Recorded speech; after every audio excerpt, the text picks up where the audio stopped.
I got notes. An A380 is certified to seat up to 853 people. Now, obviously no airline has actually done that. Air Austral did order 2 in 2009 with an 840 seat economy layout, but they cancelled that one in 2012. And so most airlines are generally fitting A380s with around 480 to 520. That's pretty standard. And these are some of the highest capacity jets in the world. But then we have this thing.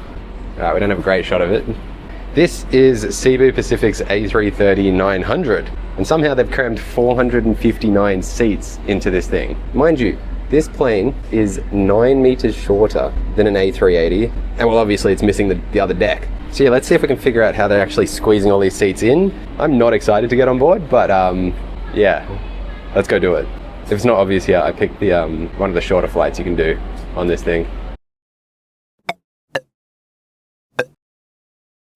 For context here, we're taking a relatively short 2.5-hour flight today from Taipei to Manila. On board this super high density A330-900. It's one of the Neos. I was running a tad late for this flight. I was one of the last to board, but that being said, boarding does take a while with this many seats.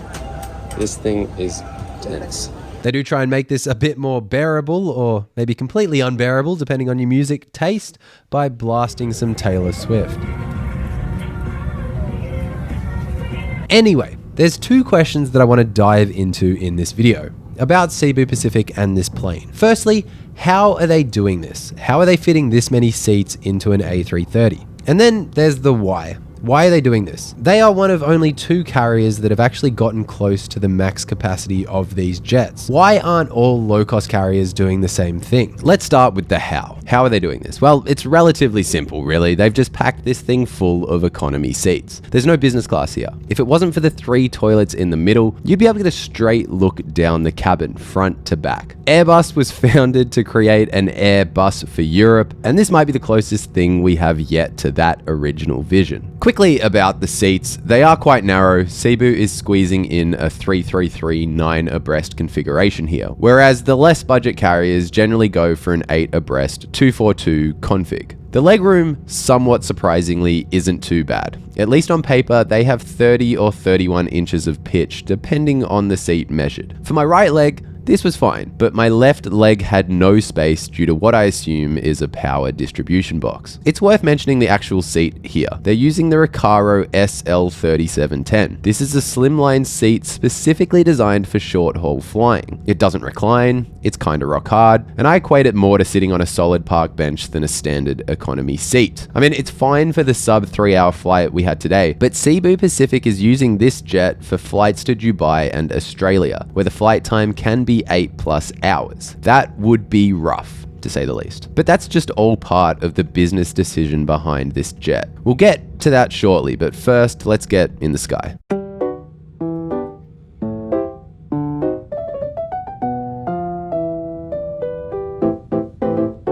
In the opener here, I said that the A380 is certified to seat up to 853 people. But if we were really to cram them in, Cebu Pacific style, it could theoretically seat over 1,000. So why is it only certified for 853? Well, the big thing here that limits passenger jet seating capacities is not floor space, but their exit limit.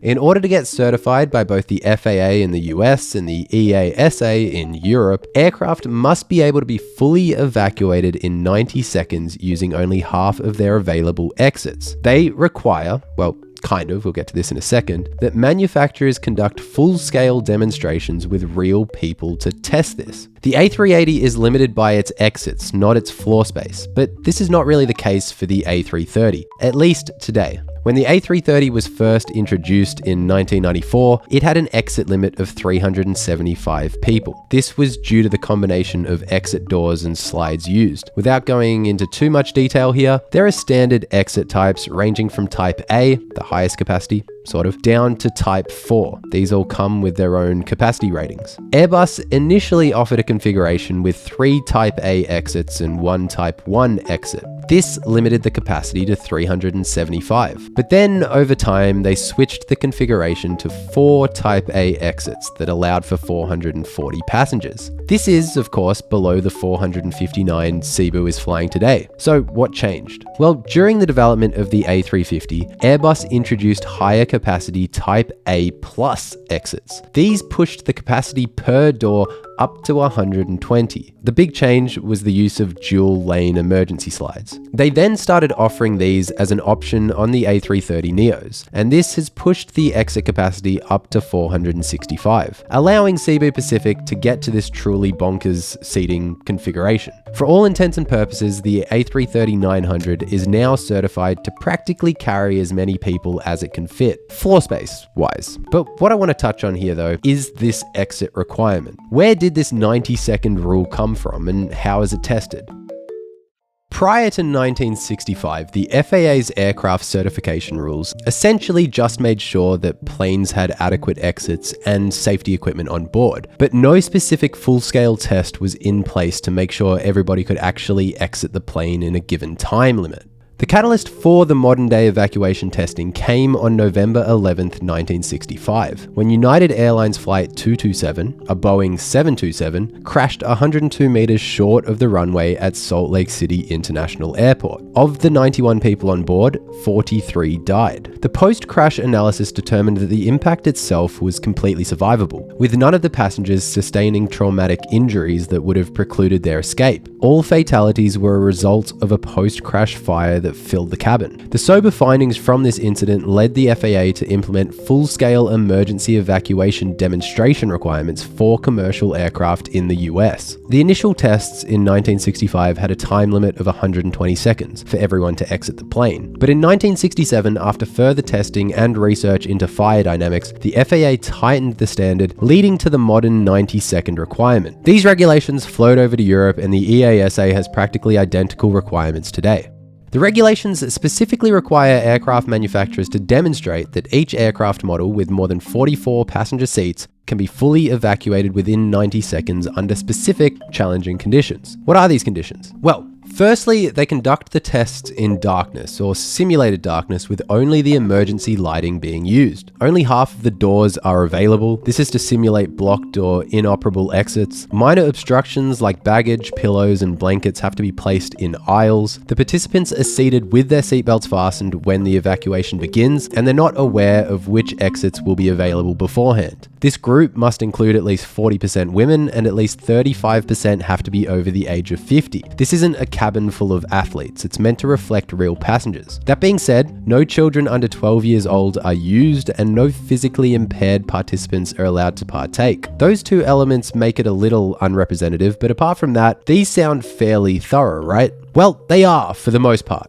But manufacturers and regulators have, over time, shifted away from doing full-scale testing, and instead moved to a combination of testing and analysis. According to FAA guidance, analysis can eliminate the need for full-scale demonstration when adequate information is available from previous demonstrations or other tests such as component testing. The move to do more analysis has been driven by several factors, most notably the high injury rate and costs associated with full-scale demonstrations. A full-scale test can cost north of $1 million, with participants being paid $50 to $100 USD for their time. This is one factor that we can probably all agree is something that manufacturers should just eat the cost of. This is about passenger safety after all. But the high injury rate is a real concern. A US government study of airline evacuation drills in the 1970s and 1980s found that nearly 6% of participants were injured. Between 1972 and 1980 alone, 7 full-scale demonstrations involving 2,571 people resulted in 166 injuries, a rate of approximately 6.5%. For the most part, these are minor injuries, cuts, bruises, and sprains, but during the A380 evacuation test, one participant suffered a broken leg, and the most tragic injury as a result of these tests came in 1991, when during the evacuation test of the McDonnell Douglas MD-11, a 60-year-old woman suffered a broken neck that left her paralyzed from the neck down. There is real merit to this move to analysis testing. That being said, modern evacuation testing faces scrutiny on multiple fronts. Critics argue that these standards fail to reflect how people are actually flying flying today. People have gotten bigger. Over 40% of adults in the US are now classified as obese. People have also gotten selfish. The US's NTSB found that in 12 out of 40 evacuation reports reviewed between 2008 and 2018, passengers attempted to evacuate with carry-on baggage. But there's also concerns around the data that's being used. Both the FAA and the EASA allow manufacturers to use past full-scale testing data in their analysis, and they don't put any age restrictions on this data. In some cases, manufacturers have used data that's 10, 20, or even, in one case, 44 years old to certify modern jets. Heck, the A350-900 was able to get fully certified without undertaking a full-scale test, with partial testing and analysis being deemed enough for it to be certified for service. So the big question here is, does this need to change? Well, quite frankly, I don't really know. Aircraft evacuation safety exists in a paradox. Real-world accident survivability rates are very high, yet the testing regime designed to ensure this safety is simultaneously almost too dangerous for people to participate in, and arguably insufficient for modern conditions. Are the inevitable injuries that come from testing just a part of the industry, or is analysis enough to certify modern jets? I'm curious as to what you guys think of this. Please let me know in the comments down below.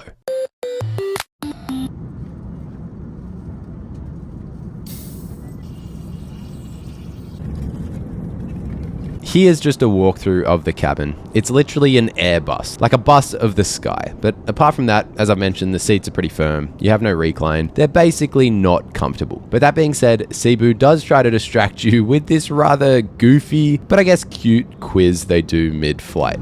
Here's how it works. I'll ask a question, and if you know the answer, simply raise your hand. I can't remember what the prize was, but I do have to say that despite being a low-cost carrier, the crew are all upbeat and cheerful. Otherwise, the only real surprising seat feature is USB power, which I've discovered recently on certain airlines is actually a perk. It's not slow charging, but it's not fast charging either. But it's still nice that it's free on a very budget airline. Anyway, back to our main story here. Cebu Pacific is one of the only two airlines in the world, the other being the Indonesian-based Lion Air, that have actually gone and maxed out the capacity of the A330-900. And this raises the question, why push density so hard? Other low-cost carriers around the world, be it Scoot, Jetstar, AirAsia X, Norse, Vietjet, etc., they all offer some form of premium seating in their longer haul jets. They aren't fully capacity maxing. Why are other airlines doing this, and why is Cebu Pacific different? Long-haul, low-cost carriers have historically struggled to survive. There's a large graveyard of failed attempts, from Laker Airways in the UK to Oasis Airlines in Hong Kong, and more recently Norwegian Air and WOW Air's long-haul exits. The fundamental issue with longer-haul, low-cost flying is the lack of cost advantages. A McKinsey study from 2013 found that long-haul budget carriers only achieve a 13% cost advantage versus legacy full-service carriers. This is compared to the 25 to 50% cost advantage that short-haul low-cost carriers enjoy. This primarily comes down to the cost mix. The low-cost carrier edge on short-haul flying comes from cheaper labor, cheaper overheads, and higher aircraft utilization. But on longer-haul routes, this ends up being a smaller share of the overall cost. Distance-driven costs, primarily fuel but also overflight fees, start to dominate the overall cost of a flight. And these are areas where low-cost carriers can't save much money just by being low cost. But there's also a secondary issue, a demand problem. Long-haul, low-fare routes tend to lean towards leisure travelers, who create dramatic demand swings throughout the year. Unlike business travelers who fly consistently for meetings and deals, regardless of the season, leisure passengers cluster their travel around summer holidays, winter breaks, and specific vacation windows, leaving carriers with planes flying half empty during the off-seasons. Legacy carriers are able to insulate themselves from this volatility through their premium cabins. That McKinsey report found that premium passengers and cargo provide upwards of 50% of revenue on long-haul routes, despite representing only 10 or 20% of the passengers. This creates a financial cushion that not only weathers off-season slumps, but actually allows legacy carriers to aggressively undercut economy pricing when needed. They can afford to break even or even lose money on economy seats because business class subsidizes the entire operation. Most long-haul low-cost carriers have learned this lesson, and this is why we see them offering their own premium products. Scoot has Scoot Plus, Jetstar offers business class. AirAsia X sells premium flatbeds. These aren't just comfort upgrades, they're survival mechanisms that capture high-margin business and affluent leisure travelers during peak seasons, while providing crucial revenue stability during slower months. Even with lower corporate demand than legacy carriers, these premium sections help low-cost carriers attract price-conscious business travelers and leisure passengers willing to pay that extra for comfort on these longer flights. Yet Cebu Pacific bucks this trend entirely, pushing density to the maximum on their longer-haul flights. With this all-economy configuration, how are they making this work? Well, this all goes back to the origin story of Cebu Pacific and the unique nature of the Filipino market. Without going through the entire history of the Philippines and their civil aviation industry, between the early 70s and the mid-90s, the Philippines had a government-mandated monopoly airline, Philippine Airlines. This was a move made by their dictator president, Ferdinand Marcos. Under this system, the supply of airline seats was severely constrained in the country. All airfares were regulated and the government capped Philippine Airlines' return on investment at 12%. They had little incentive to expand or innovate, and flying was reserved for the wealthy and the well-connected. The Philippines got rid of Marcos in 1986 after the People Power Revolution, and it took almost another decade, but they finally opened up their aviation market in 1995. This led to many new entrants, one being Cebu Pacific, which, despite the name, is and always was primarily based out of Manila. The man behind this airline was John Go Kongwei. I probably butchered that. He is one of the Philippines' wealthiest businessmen, with his conglomerate JG Summit having large stakes in the real estate, manufacturing, petrochemical, publishing. Honestly, the list goes on. Lots and lots of industries. This is a huge conglomerate. John, along with his son Lance, set up Cebu with a simple mission: make air travel accessible to all Filipinos. It can be summed up in their brand slogan, "It's time everyone flies." They structured the airline like a typical low-cost carrier. They have limited fleet types, you have to pay for everything on board, and the seats are tight. Now, when a low-cost carrier enters a new market, the conventional wisdom is that they will steal market share from incumbent airlines through lower prices. And this is true to some extent in pretty much all markets around the world. But there's also this factor where they create new demand. People that were previously priced out of flying are now able to take to the skies. And this could not have been any more true and powerful than in the Philippines. After decades of constricted supply under the government-mandated monopoly, this explosion of new carriers, and well, Cebu Pacific specifically, really did lead to everyone flying. For an archipelago nation, cheap flights became a socio-economic catalyst. They meant easier access to jobs in Manila, better educational opportunities in Cebu, and the ability to receive specialized medical care in Davao. More importantly, it meant families separated by sea could reunite more often. It's also important to note that Cebu Pacific never went premium here because it was just not part of their mission. They're more akin to a mass transit service for the skies than a flashy airline. They are, to some extent, competing with Philippine Airlines, but they're also competing with the bus lines and ferry services that operate throughout the Philippines. Throughout the 2000s, they began to fly internationally, first regionally to Singapore, Hong Kong, Malaysia, etc. But later they started services to Dubai, Sydney, and Melbourne.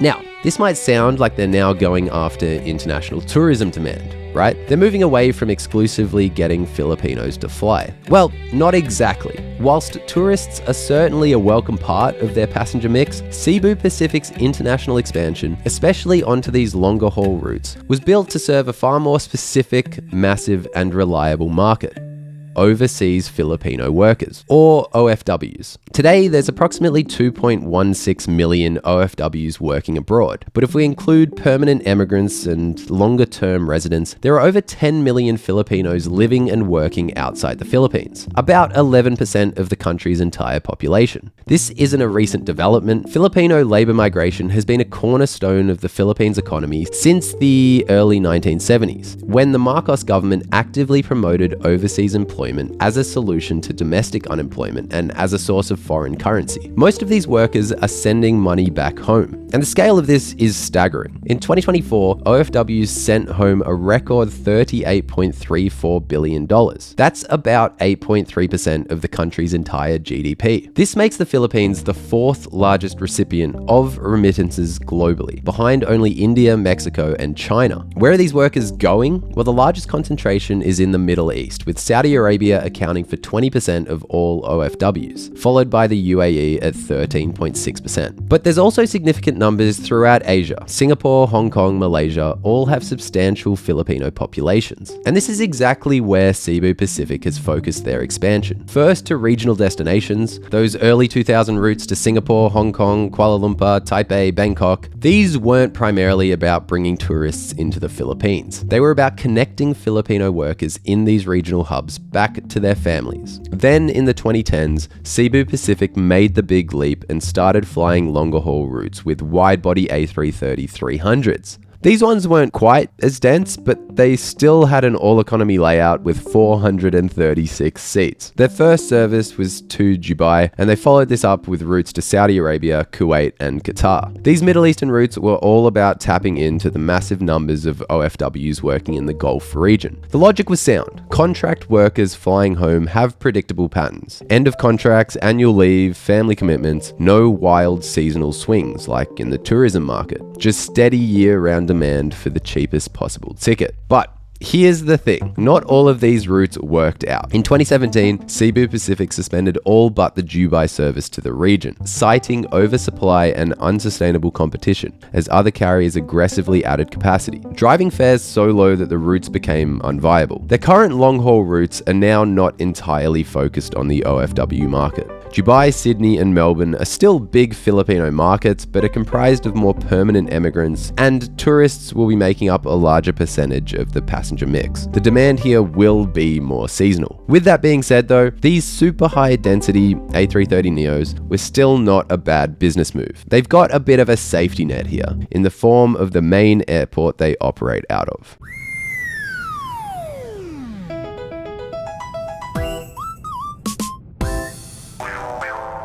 Manila Airport is brutally slot constrained. There's a few factors that contribute to this. One of them is just the runways. They technically have two, but they intersect, meaning that they can't be used for simultaneous operations. But also the terminals are an issue here too. The three terminals combined have a designed throughput of 30 million passengers a year, but the airport's currently doing over 50 million a year. And you might be thinking, just expand. But the location of the airport is in Metro Manila, meaning that they're practically hedged in on all sides. It's a little bit messy, and we can dive further into it in another video, but for Cebu Pacific, these super dense A330s help them funnel thousands of passengers to regional destinations, like Taipei in our case here, from a heavily slot constrained Manila. More passengers per plane is a big win here for them.